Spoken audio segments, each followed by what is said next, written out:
Let me go back to Mr. Habibullah. I come back to one of the areas that's being cited, or one of the concerns that's being cited is for Hindu laws, Hindu personal laws. There have been numerous attempts since the time of the Constituent Assembly to reform Hindu law from 1955, and then in the 60s there were multiple attempts. It's been going on and on. There have been at least a dozen attempts at changing various Hindu laws, Succession Act, inheritance, even the undivided family concept. Whereas in the case of Muslim personal laws, any attempt at reformation, whether it is Shah Bano or even the Triple Talaq, the latest one that we saw in the last few years, has been met with so much opposition, including from bodies like the All India Muslim Personal Law Board. That is why the government is claiming, the BJP is claiming, and its associates are claiming that is the need for why there should be a uniform civil code. Is that an argument that cuts ice?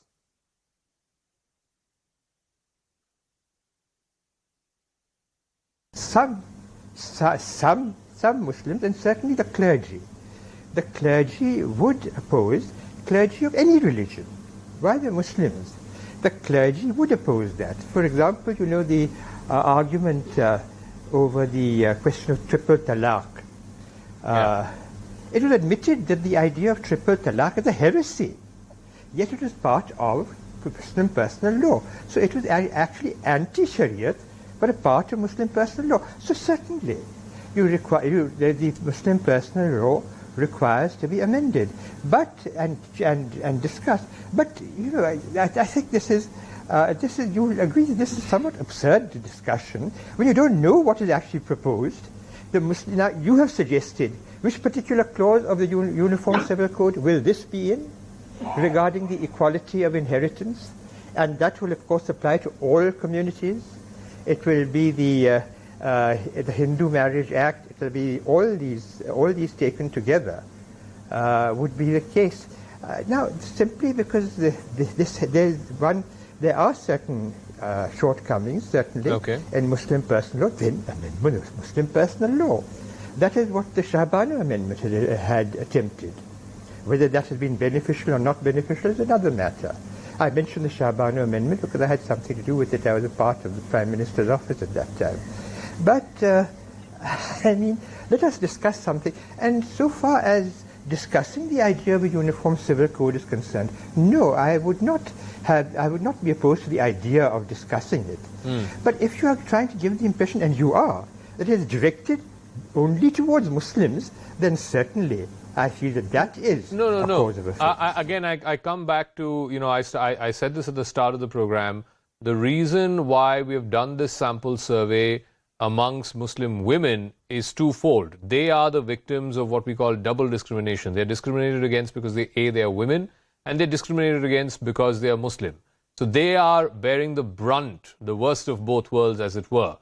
And there was this narrative seemingly conveyed by All India Muslim Personal Law Board and other bodies who claim to represent all Muslims in this country, that the community is vehemently opposed to any idea of a uniform civil code. That is not what the survey has found. Like I said, overwhelming majority of the 8,000 plus respondents, 67%, 2 out of 3 are saying they agree in principle. Forget about, let's leave Hindu, Muslim, Christian out of the way. In principle, that every Indian citizen should have equality when it comes to matters of marriage, succession, divorce, adoption. The same rules should apply to every Indian. That is the point, Mr. Habibullah. Dear fellow, may I request you to adhere to logic? Are you asking me questions as to whether Muslim personal law requires reform, or are you asking me whether the country needs a uniform civil code? Please clarify.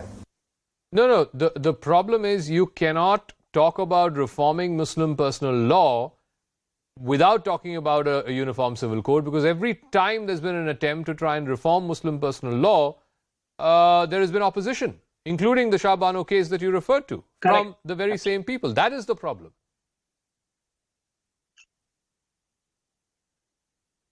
My dear fellow, the principle The principle you are asking me about is whether the Muslim personal law requires reform or not. That is the principle, isn't it? Yes. So of course Muslim personal law, like the religious laws or traditional laws of every community, they require reforms. Over a period of time, they do require reforms. The Quran is not a code of law, as has been clarified so many times by Muslim jurists. The Sharia is only drawn from principles of the Quran, and therefore is subject to amendment from time to time. So Muslim personal law certainly can be reviewed, and certainly it can be considered for reform. Okay. But whether it should be substituted by uniform civil code, that is another question altogether. All right. So let us. That's why I say, please apply a little logic. Yeah, no. The logic is derived also from history. Anyway, Tanveer wanted to make a point, and then Vishnu Jain, after which I'll wrap. I tell you as a culminating point. If a country like Turkey, if a country like Tunisia, if many other countries where Islamic communities or Muslim communities are predominant, can certainly debate upon these issues, where it's not a matter of, certainly it would be some amount of political manifestation there as well, but not in terms of, a perpetuated conflict between a community A and a community B. And if they can do it, certainly Indian Muslims can do it. And why not? But that debate has to be a debate within.